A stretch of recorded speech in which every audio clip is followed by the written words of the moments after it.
একটি জলাশয়ের তীর ও ময়লার ভাগাড় ঘেঁষে দীর্ঘদিন ধরে প্রায় 2 শতাধিক গুইসাপ বসবাস করছে। ফরিদপুরের সদরপুর উপজেলা সদরের বাজার সংলগ্ন এ এলাকায় সময়ের সঙ্গে সঙ্গে এসব গুইসাপ তাদের স্থায়ী আবাসস্থল গড়ে তুলেছে। স্থানীয়রা জানান, এসব গুইসাপ বছরের পর বছর ধরে এই এলাকাটিতে তাদের স্থায়ী আবাসস্থল বানিয়ে নিয়েছে। সময়ের সঙ্গে সঙ্গে বাজারের স্বাভাবিক পরিবেশের অংশ হয়ে উঠেছে তাদের উপস্থিতি। বাজারের পাশের খাল ও কচুরিপানায় ভরা তীর জুড়ে সারাদিন দলবদ্ধভাবে চলাফেরা করছে গুইসাপগুলো। দোকানপাট থেকে ফেলে দেয়া পচা মাছ, মরা মুরগি, এমনকি জবাইয়ের পর ফেলে দেয়া গরুর হাড় ও ভুঁড়ি তাদের প্রধান খাদ্য হিসেবে ব্যবহৃত হচ্ছে। স্থানীয় ব্যবসায়ীরা জানান, এসব গুইসাপ মানুষের কোনো ক্ষতি করে না, বরং বাজারের ফেলে দেয়া বর্জ্য খেয়ে পরিবেশ পরিষ্কার রাখতে পরোক্ষভাবে সহায়তা করছে। ফলে আগে যে ভয় বা অস্বস্তি ছিল, এখন তা অনেকটাই কেটে গেছে।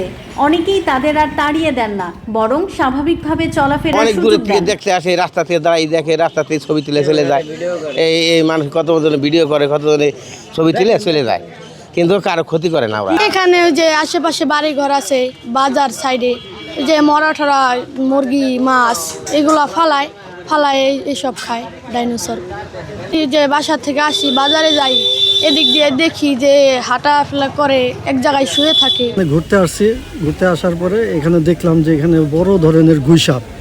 আমি সর্বপ্রথম এত বড় গুইসাপ এবং দেখলাম এই গুইসাপ এলাকায় আমি খোঁজ নিলাম, শুনলাম যে এই গুইসাপটা কোনো মানুষের ক্ষতি করে না এবং দীর্ঘদিন ধরে এখানে আছে এবং এখানে এই যে গরু জবাই করে এবং হাঁস মুরগি, মরা মুরগি এখানে ফেলায়, এগুলোই খায় এখানে বাইচে থাকে। অন্যদিকে স্থানীয় বাসিন্দারা জানান, মাঝে মাঝে গুইসাপগুলো আশপাশের বাড়ির উঠানেও চলে আসে। তবে প্রাণীগুলো আক্রমণাত্মক না হওয়ায় সাধারণত কোনো আতঙ্ক তৈরি হয় না।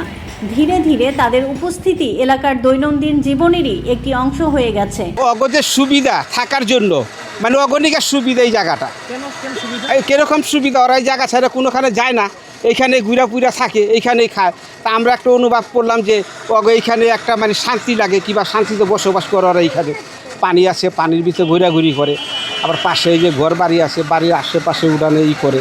এমনকি আমার নিজের পাখির ঘরের মধ্যে রাত্রেবেলা 2-1টা ঘুমায়, এরকম দেখি। আমি এই যে দোকান করার আগে থেকে ছোটোবেলা থেকে দেখি যে এই জায়গায় থাকে।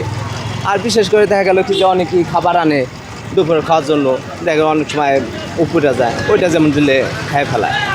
আবার অনেক ধরনের ওই যে গোশ বিক্রি করে যারা, অনেক ধরনের ময়লা ফেলায়, ওগুলোও দেখা গেল কি যে বিশেষ করে সাপ তো মানে এই যে নাই। পরিবেশবিদদের মতে, এ ধরনের প্রাণীর উপস্থিতি একটি ভারসাম্যপূর্ণ বাস্তুতন্ত্রের ইঙ্গিত বহন করে।